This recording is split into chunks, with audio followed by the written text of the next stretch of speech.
¿Qué tal? Los saluda Sánchez Alemán Julio, estudiante de la Facultad de Medicina Humana de la Universidad Nacional de Piura, Perú, y actualmente estoy cursando el curso de neonatología. Entonces, la siguiente presentación es un análisis crítico de un artículo en particular que recibe el nombre de umbral de tratamiento más bajo versus el umbral de tratamiento adicional en pacientes con hipoglicemia neonatal. Este artículo A ver, Este artículo eh, ha sido en sí, o sido publicado en la revista, en la New England Journal of Medicine, que como todos sabemos, es técnicamente la primera a nivel mundial según el ranking CIMAGO en respecto a la medicina interna. Este artículo también fue publicado el 6 de febrero del 2020. Entonces, para entender en sí cuál es o cómo está planteado este artículo, debemos tener algo de nociones básicas sobre este tema. Entonces, el primer punto que voy a tratar son definiciones. Según la norma técnica peruana, se define a una hipoglicemia neonatal como aquella que es menor a 47 miligramos por decilitro. A 47 miligramos por decilitro. Entonces, ¿qué nos dice la norma? Nosotros dividimos a nuestros pacientes neonatos en pacientes con riesgo o en pacientes sin riesgo de hipoglicemia neonatal. Entonces debemos tener en mente cuáles son los factores de riesgo. Y hay, hay 4 factores de riesgo muy importantes. Dentro de ellos tenemos a los relacionados con la curva de Lubchenco, aquellos que tengan, que sean, digamos, que tengan bajo peso para la edad gestacional, o aquellos que tengan que sean grandes para la edad gestacional. Pequeños para la edad gestacional, grandes para la edad gestacional, de acuerdo a la curva de Lubchenco. También aquellos que sean hijos de madres diabéticas. Y por último,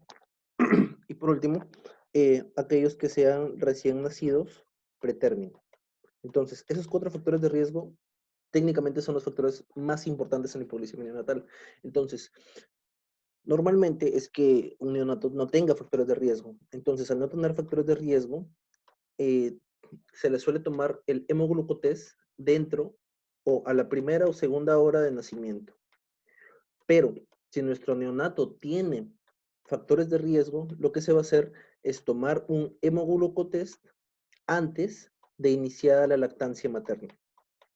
Entonces, ya tenemos claro este punto. Ya definimos lo que es la hipoglicemia netamente, que debe ser aquella donde la glucosa se encuentra menos de 47 miligramos por decilitro.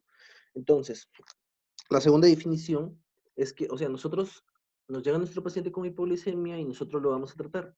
Entonces, una vez que le administramos la glucosa, la dextrosa, para ver cómo progresa nuestro paciente, técnicamente, los límites o el punto de quiebre para ver si el paciente está mejorando o no cambia. Entonces, nosotros catalogamos, o sea, nosotros definimos una hipoglicemia post-manejo, post-tratamiento, en 2 puntos. Si nos encontramos antes de las 24 horas, vamos a definir una hipoglicemia con menos de 40 miligramos por decilitro. Pero si nos encontramos por encima de las 24 horas del tratamiento, vamos a definir una hipoglicemia con menos de 50 miligramos por decilitro. Entonces, hasta ahí tenemos 2 definiciones de hipoglicemia. La tercera definición es la hipoglicemia recurrente, que es aquella cuando hay por lo menos 2 episodios de hipoglicemia. Y la última definición es la hipoglicemia persistente. ¿Qué es la hipoglicemia persistente? Es aquella que técnicamente necesita por más de una semana, necesita velocidades de infusión de glucosa elevadas. Entonces, si nos llega un paciente con hipoglicemia persistente, rápidamente nosotros tenemos que hacer el descarte de un insulinoma. Descartar un insulinoma. Ya. Ahora, una vez ya con los conceptos puestos en sí, o claro, está bien, explicados, nosotros vamos a entrar poco a poco a lo que es el artículo. Entonces, se me olvidó algo. Ya, ¿qué sucede? Dentro de los periodos de reactividad, nosotros recordaremos de que el primer periodo va de 0 a 15 minutos, el segundo de 15 a 2 horas y el tercero de 2 horas a 8 o 12 horas, ¿no? Entonces, el primer y tercer periodo son técnicamente de reactividad y el segundo periodo es donde caen las funciones del neonato. Entonces, ¿qué sucede? Tenemos aquí una curva de la glicemia y el neonato, cómo es que evoluciona con el pasar del tiempo. Entonces, recordaremos de que cuando el recién nacido nace, técnicamente, siempre va a estar, o sea, cuando está el feto, técnicamente la glucosa que va a circular por su sistema vascular es glucosa materna en sí, porque es la que pasa por la placenta, nada más. Entonces el feto solamente se va a dedicar a producir su propia insulina fetal, pero no va a estar produciendo glucosa fetal. Entonces, cuando nace, se corta el cordón umbilical y empieza a gasta la glucosa materna que tiene, empieza a gastarla. Y llega un punto en el que esta glucosa cae y es aquí donde se encuentra el mayor, digamos, el mayor riesgo de entrar en hipoglicemia neonatal. Es entre la primera y segunda hora. Y es justamente cae exacto en el segundo periodo de reactividad. Entonces, ¿qué sucede? Es ahí donde el feto empieza a producir su propia glucosa, porque él eh, tiene cierta cantidad de glucosa de reserva en el hígado, bueno, en el hígado más que todo. Entonces empieza a producir glucosa, empieza a liberarla. Pero ¿cómo hace eso? Por dos cosas en sí. Uno es por una disminución de la insulina y dos es por un aumento de hormonas contrarreguladoras, como tenemos al glucagón, al cortisol, a la catecolamina, a la hormona de crecimiento y a la tiroestimulante. Entonces, ¿qué sucede? La baja de insulina lo que me va a generar son dos cosas. Primero, va a disminuir el consumo periférico de la glucosa. Y segundo, va a haber un aumento de producción endógena de glucosa.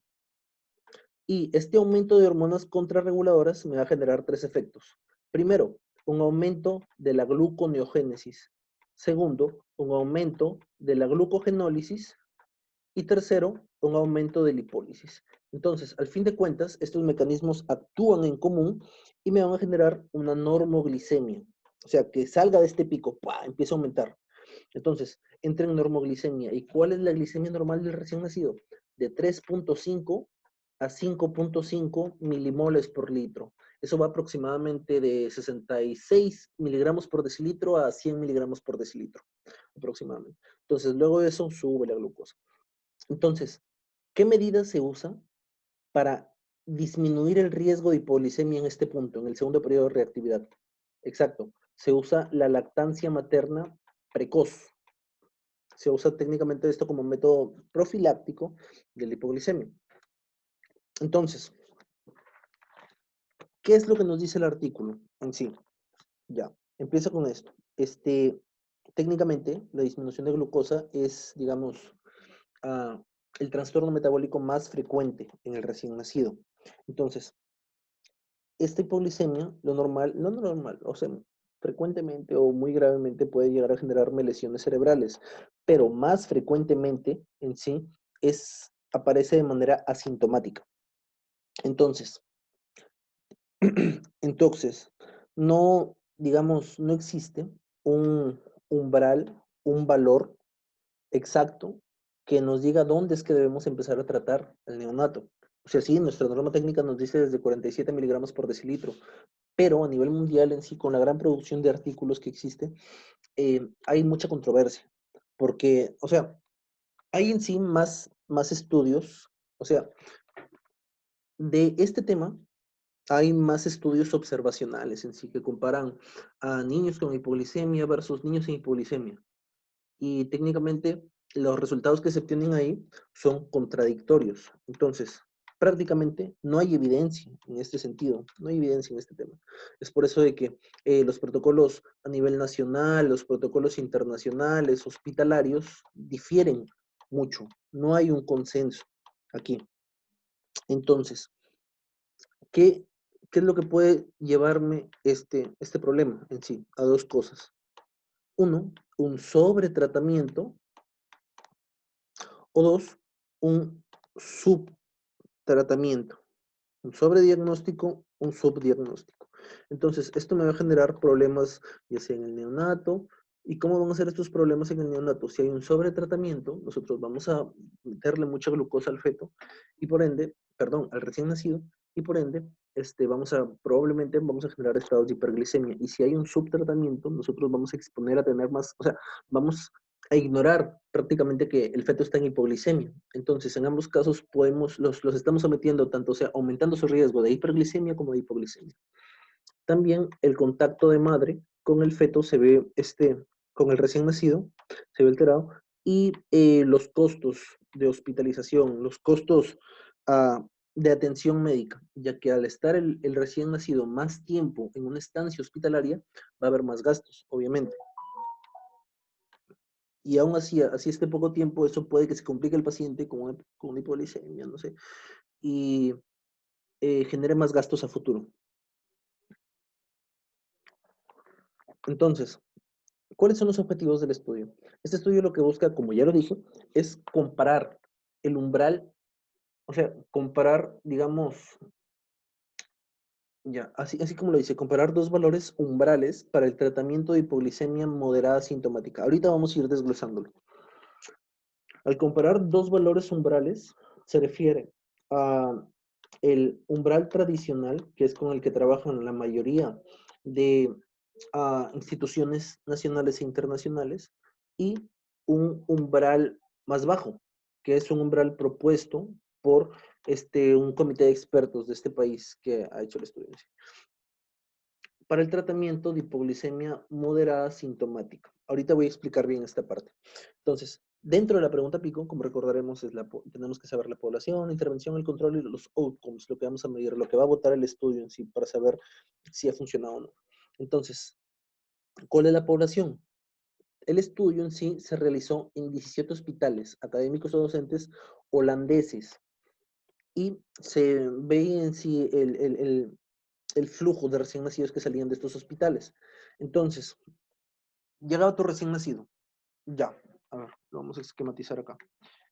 Llegaba el recién nacido y podía llegar con hipoglicemia de frente o podía llegar, a ver, podía llegar con una hipoglicemia grave o podía llegar con una hipoglicemia moderada. Entonces, si el paciente llegaba con una hipoglicemia grave, y por grave se refiere a menor de 36 miligramos por decilitro, si ese era su primer hemoglucotés, este paciente no podía entrar en el estudio. Entonces, para que sea moderada, era que el paciente en su primera glucosa debía ser por encima de 36 miligramos por decilitro. Ahora, ahorita voy a seguir explicando bien esto, pero el punto es de que un criterio de inclusión muy importante era que los pacientes tuvieran su glucosa inicial por encima de 36 miligramos por decilitro, que sea moderada esa hipoglicemia, porque si era severa, estaba sometida, digamos, a más factores y eso podría incluso sesgar el propio estudio. Entonces, esta hipoglicemia moderada debía ser objetivada dentro de las 3 o a las 24 horas después del nacimiento.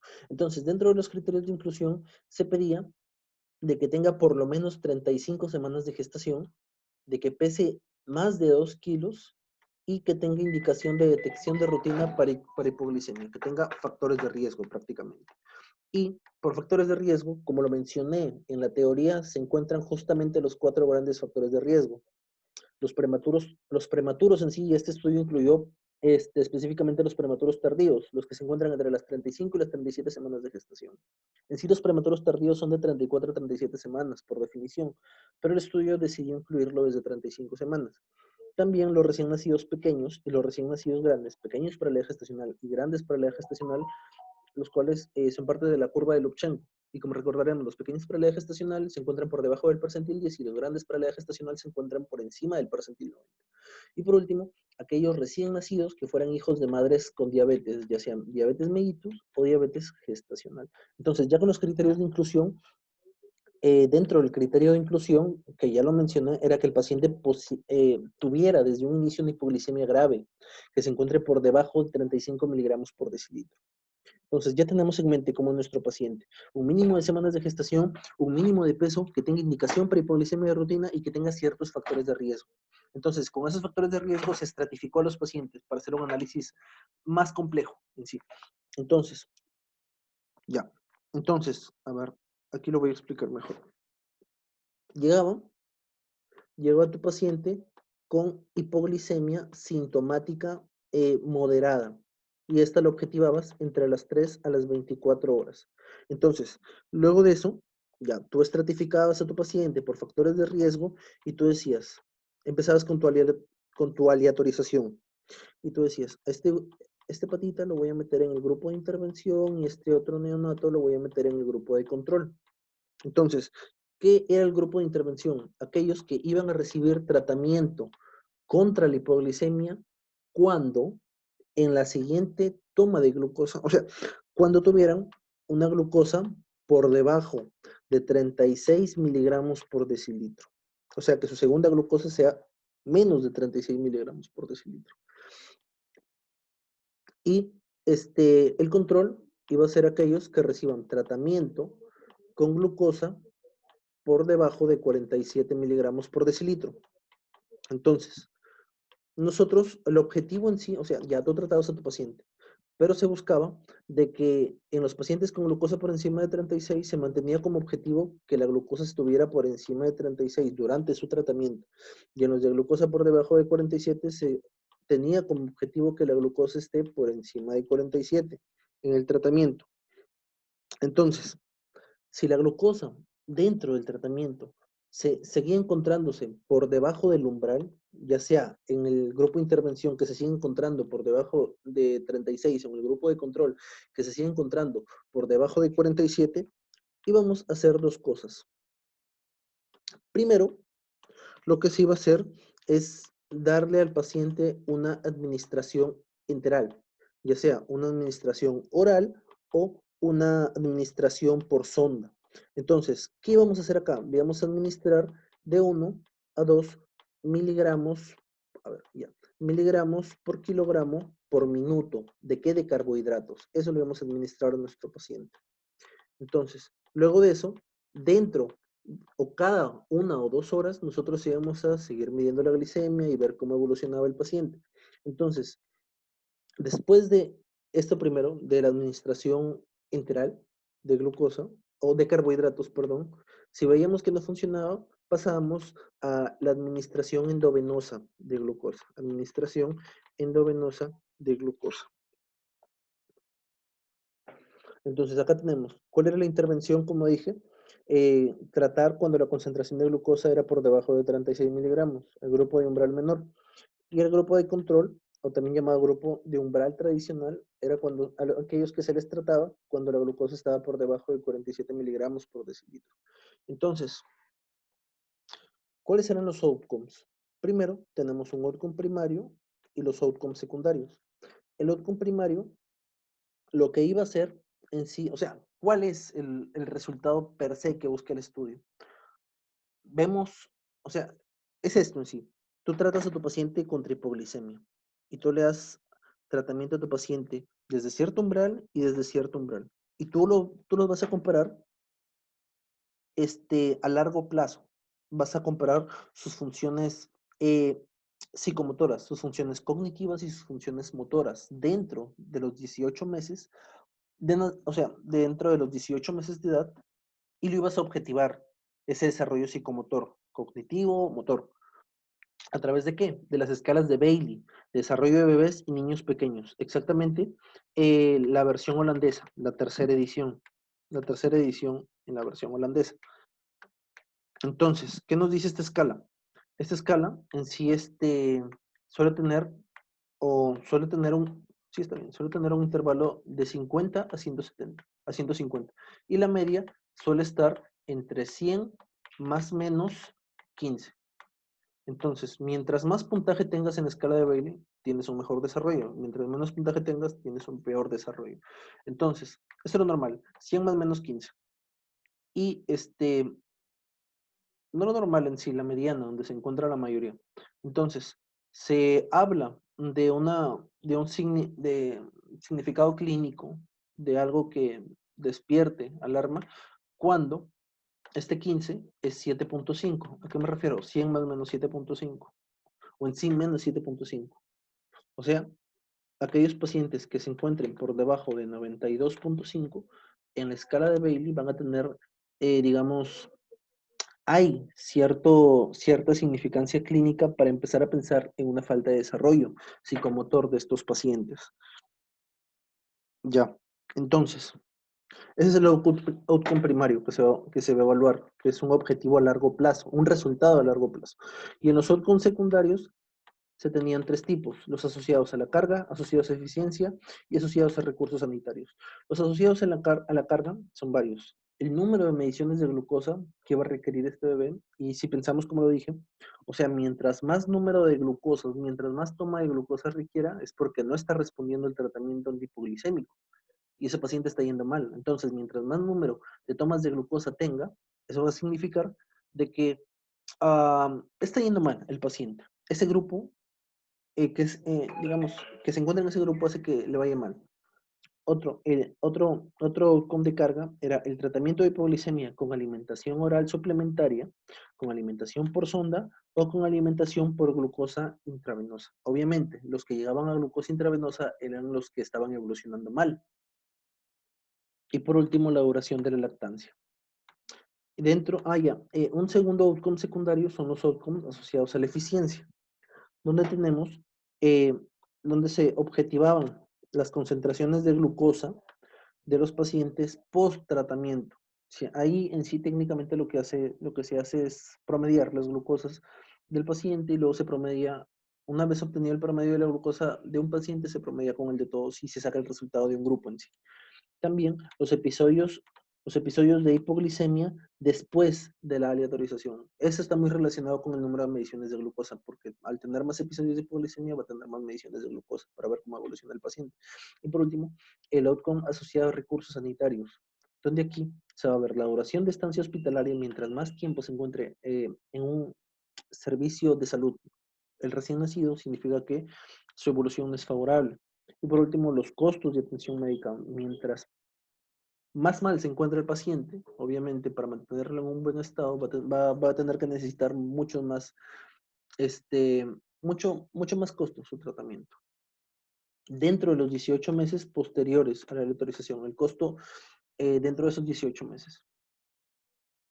Entonces, el enmascaramiento de este estudio es doble ciego. Recordemos que hay estudios sin ciego y hay estudios con ciego.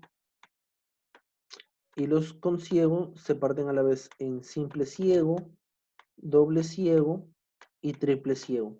Entonces, ¿qué es lo que le da el cegamiento a un estudio? Se dice que un estudio es ciego cuando por lo menos una de sus tres variables, y por tres variables me refiero al paciente, al médico que lo trata o al investigador, cuando por lo menos una de las tres variables no sabe qué tratamiento está recibiendo en particular el paciente. Eso es lo que le da eh, la característica de ciego a un estudio. Entonces, un estudio es simple ciego cuando solamente el paciente no sabe el tratamiento que está recibiendo el mismo. Es doble ciego cuando ni el paciente y ni el médico saben qué tratamiento está recibiendo. Y es triple ciego cuando ni el paciente, ni el médico y ni el investigador saben qué tratamiento está recibiendo un paciente en particular. Entonces, nuestro estudio se caracteriza por ser doble ciego, porque ni el paciente, o sea, sus familiares del recién nacido, y ni el médico saben qué tratamiento está recibiendo el paciente en particular. Y acá en el monitoreo ya lo expliqué en sí. Era lo que se iba haciendo al inicio cuando presentaba la hipoglicemia, cómo ibas tratando al paciente y luego empezabas a administrarle la glucosa de distintas maneras, o empezabas a aumentar su glucosa de distintas maneras. Entonces, a ver, ¿cómo es? Entonces, como nos damos cuenta, en un inicio, este estudio iba a tener 5.948 recién nacidos. En sí, estaban, digamos, aptos para este estudio, pero se excluyeron a 585 por distintas razones, ya sea por asfixia severa, porque necesitaban un soporte continuo de sus funciones vitales, porque ya habían recibido glucosa previa desde antes de la aleatorización y por ende obviamente ya no podían pertenecer al estudio, porque había una sospecha de algún síndrome o alguna anomalía congénita, y aquellos, bueno, y luego de eso, al final quedaron 5.363 que ya eran elegibles en sí para el estudio. Entonces se excluyeron 3.339 pacientes por más que todo en razones del consentimiento informado. Una gran parte se excluyó porque no dieron su consentimiento informado, otra parte se excluyó porque dieron el consentimiento, pero luego declinaron, y luego otra parte es por razones que no especifica el estudio. Entonces, el punto es de que quedan al final, quedaron en sí 2024 en recién nacidos con, ah, con consentimiento informado, ya hecho en sí, ya con todo listo para el estudio. Entonces, de estos 2024 se excluyeron 1.196 pacientes porque no estaban hipoglicémicos en sí, tenían una glucosa por encima de 47 miligramos por decilitro. Y se excluyeron 106 eh, porque tenían una hipoglicemia grave, una hipoglicemia severa, por debajo de 35 miligramos por decilitro. Entonces, al final quedaron solamente 722 pacientes con hipoglicemia moderada, el 35.7% de aquellos que tenían el consentimiento informado. Entonces, de estos 722, 33 se excluyeron por razones logísticas que tampoco menciona el estudio. Entonces, al final los que entraron a la aleatorización fueron 689 pacientes, 689 recién nacidos. O sea, 682 madres, que significa que hubieron 7 gemelos. Entonces, de estos 689 se partieron 348, o sea, ya, aquí a la izquierda, por ejemplo, veamos a los pacientes que tenían el umbral bajo, los que empezaron a recibir tratamiento cuando se encontraban por debajo de 35 miligramos por decilitro, y aquí a la derecha, aquellos del grupo tradicional. Le vamos a decir a los que están debajo de 35 miligramos por decilitro, el grupo de umbral bajo, y a los que trataban por debajo de 47 miligramos por decilitro de umbral tradicional. Entonces, ya se reparten los grupos, 348 para el bajo y 341 para el tradicional, y se empieza a hacer una subpartición para hacer un subanálisis estadístico. Se empieza a partir por factores de riesgo específicos, si eran pretérmino, si eran pequeños para la edad gestacional, grandes para la edad gestacional, o si eran hijos de madres con diabetes. Entonces, luego de esto, o sea, al fin de cuentas, se inició el estudio con 689 pacientes, pero recordemos, el outcome se iba a evaluar 18 meses después, o sea, 18 meses después de que hayan nacido. Entonces, tenía que hacer un seguimiento de estos pacientes. Del fin de cuentas, se, de estos 689 recién nacidos, solamente se logró hacer el seguimiento de 582 recién nacidos. ¿Qué significa? Que se perdieron 107 recién nacidos. O sea, se les perdió el seguimiento a 61 del grupo bajo y al 46 del grupo tradicional. Entonces, al fin de cuentas, quedaron 287, o sea, se realizó el outcome primario, ya el análisis estadístico de 287 del grupo bajo y de 295 del grupo tradicional. Ya ella, cada factor de riesgo tiene su número exacto. Sí.